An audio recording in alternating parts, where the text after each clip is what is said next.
പാല saint Joseph's ഓട്ടോണോമസിൽ അസ്ത്ര 9.0 സമാപിച്ചു. ഒരു വർഷം കൊണ്ട് 45 വിദ്യാർത്ഥികൾ ചേർന്ന് നിർമ്മാണം പൂർത്തീകരിച്ച ഇലക്ട്രിക് വെഹിക്കിൾ അസ്ത്ര 9.0 താരമായി. Pala Saint Joseph college of engineering and technology Pala ഓട്ടോണമസിൽ കഴിഞ്ഞ 2 ദിവസങ്ങളിലായി നടന്നുവന്നിരുന്ന നാഷണൽ ടെക് ഫെസ്റ്റ് അസ്ത്ര സമാപിച്ചു. അസ്ത്രയുടെ 9ാം പതിപ്പിനാണ് തിരശ്ശീല വീണത്. 2 ദിവസങ്ങളിലായി നടന്ന അസ്ത്രയിൽ ആയിരങ്ങൾ പങ്കെടുത്തു. മുൻവർഷത്തെ പോലെ ആസൂത്രണ മികവ് കൊണ്ടും പങ്കാളിത്തം കൊണ്ടും അസ്ത്ര 2025 ശ്രദ്ധ നേടി.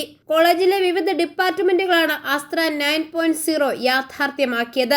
Electric and electronics engineering department LED metric cube, home automation, plasma ball, coil gun, ഭക്ഷണം വിതരണം ചെയ്യുന്ന റോബോട്ടുകൾ ഉൾപ്പെടെയുള്ള ദൃശ്യാവിഷ്കാരങ്ങൾ, ഇന്നവേഷൻ ക്വിസ്റ്റ്, വയറിംഗ് മത്സരം, PCB ഡിസൈൻ ശില്പശാല എന്നിവയും computer science and engineering department cyber സുരക്ഷയുമായി ബന്ധപ്പെട്ട ഹാക്ക് ഷീൽഡ് ശില്പശാല, tech battle, Cipherix grand challenge, forensic അധിഷ്ഠിത crime lab, behind the crime എന്നിവയും മെക്കാനിക്കൽ എഞ്ചിനീയറിംഗ് വിഭാഗം എഞ്ചിൻ അസംബ്ലി, ക്യാഡ് മത്സരം, ലാറ്റക്സ് മെഷീൻ ചലഞ്ച് പോലെയുള്ള മത്സരങ്ങൾക്കൊപ്പം ECU ട്യൂണിംഗ്, ഡ്രോൺ ശില്പശാലകൾ എന്നിവയും സിവിൽ എഞ്ചിനീയറിംഗ് വിഭാഗം ഭാവി സിവിൽ എഞ്ചിനീയർമാർക്ക് popsy bridge challenge, sand castle, card മത്സരം എന്നിവയും നടന്നു. ഇലക്ട്രോണിക്സ് ആൻഡ് കമ്മ്യൂണിക്കേഷൻ എഞ്ചിനീയറിംഗ് വിഭാഗം 8-ബിറ്റ് സർവൈസർ, സർക്യൂട്ട് ബസ്റ്റേഴ്സ്, ഹോം റേഡിയോ പ്രദർശനം, VLSI circuit design, MATLAB application design, SDR ശില്പശാലകൾ എന്നിവയും ആർട്ടിഫിഷ്യൽ ഇന്റലിജൻസ് ഡാറ്റ സയൻസ് വിഭാഗം AI ഫിനാൻഷ്യൽ ഇൻഡസ്ട്രി എന്നിവയും ALM, ഫോർഗ്, ഡീപ് ബ്രീച്ച് എന്നീ ശില്പശാലകളും കമ്പ്യൂട്ടർ സയൻസ് ആൻഡ് എഞ്ചിനീയറിംഗ് വിഭാഗം tech truck, code strike, futurescape, digital ODC എന്നിവയിലുള്ള മത്സരങ്ങളും game development ശില്പശാലയും electronics and computer engineering വിഭാഗം arcade, showdown tech, nova, morse craft, quantum heist പോലുള്ള gaming, coding മത്സരങ്ങളും AI and embedded system ശില്പശാലകളും സംഘടിപ്പിച്ചിരുന്നു.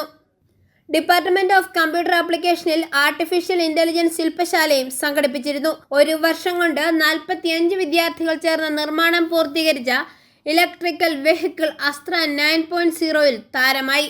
കഴിഞ്ഞ ഏകദേശം ഒരു വർഷത്തോളം അടുത്തൊരു കഷ്ടപ്പാടാണ് ഇത്. അതായത് ഇതാണ് നമ്മൾ കോളേജിൽ ആദ്യമായിട്ടുള്ള ഇലക്ട്രിക് വെഹിക്കിൾ നമ്മൾ പണിയുന്നത്. അതായത് ഈ ഒരു സെഗ്മെൻറ്റ് ഇലക്ട്രിക് വെഹിക്കിൾ നമ്മൾ പണിയുന്നത് ആദ്യമായിട്ടാണ്. അപ്പം നമ്മുടെ കോളേജിലെ പല ഡിപ്പാർട്ട്മെൻറ്റുകൾ ചേർന്ന് ഒരു ഗ്രൂപ്പ് തുടങ്ങി. ടീം ടൈറോവലസ് എന്ന് പറഞ്ഞ ടീമിൽ ആ ടീം ബിൽഡ് ചെയ്തെടുത്ത വണ്ടിയാണ് ഇത് ഇലക്ട്രിക് വെഹിക്കിളാണ്. അതേപോലെ ഏകദേശം 60 കിലോമീറ്ററോളം സ്പീഡും വരുന്നുണ്ട്. ഒരു 35 കിലോമീറ്ററോളം നമുക്ക് റേഞ്ച് കിട്ടുന്നൊരു വണ്ടിയാണ്. അപ്പം ഇത് നമ്മൾ ഏകദേശം ഒരു വർഷത്തോളം നമുക്ക് ഇതിനകത്ത് കഷ്ടപ്പാടുണ്ട്. അതായത് ആദ്യത്തെ ഒരു 6 മാസം നമ്മൾ ഇതിൻ്റെ ഡിസൈനും അതേപോലെ അനാലിസിസും കാര്യങ്ങളെല്ലാം ചെയ്ത് പിന്നീടുള്ളൊരു 4 മാസം കൊണ്ടാണ് നമ്മൾ ബാക്കി വണ്ടിയുടെ കാര്യങ്ങളെല്ലാം പണിത് റെഡിയാക്കി ഫാബ്രിക്കേറ്റ് ചെയ്ത് പുറത്തിറക്കുന്നത്. ഇതേപോലെ നമുക്ക് 2 കോമ്പറ്റീഷൻസാണ് നമ്മൾ പോകുന്നത്. ആദ്യത്തെ കോമ്പറ്റീഷൻ SI ഇബാഹ എന്ന് പറഞ്ഞ കോമ്പറ്റീഷൻ നമ്മൾ ഓൾറെഡി പാർട്ടിസിപ്പേറ്റ് ചെയ്തു തിരിച്ചു വന്നു. ഇനിയിപ്പോൾ അടുത്തത് നെക്സ്റ്റ് മന്ത് നമ്മൾ കോയമ്പത്തൂർ മെഗാ ITV ചാമ്പ്യൻഷിപ്പ് എന്ന് പറഞ്ഞ കോമ്പറ്റീഷൻ നമ്മൾ പാർട്ടിസിപ്പേറ്റ് ചെയ്തു.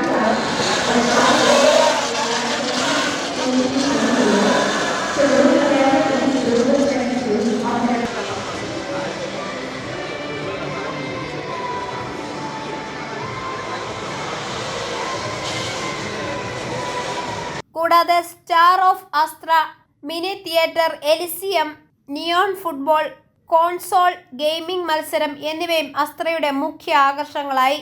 അസ്ത്ര 9.0 ശാസ്ത്ര സാങ്കേതിക വിദ്യ, നവീകരണം, കല എന്നിവയുടെ വേദിയായതിനാൽ വിദ്യാർത്ഥികൾക്ക് മികച്ച അനുഭവമായെന്ന് chairman monsignor doctor Joseph Thadathil പ്രസ്താവിച്ചു. Director reverend professor James John Mangalath, principal doctor VP Devasya, vice principal doctor Joseph Purayidathil എന്നിവർ അസ്ത്ര 9.0 നേതൃത്വം നൽകി. Doctor Binoy Baby, doctor Arun P എന്നിവർ ജനറൽ കോർഡിനേറ്റർമാരായിരുന്നു. i4o ന്യൂസ്, പാല.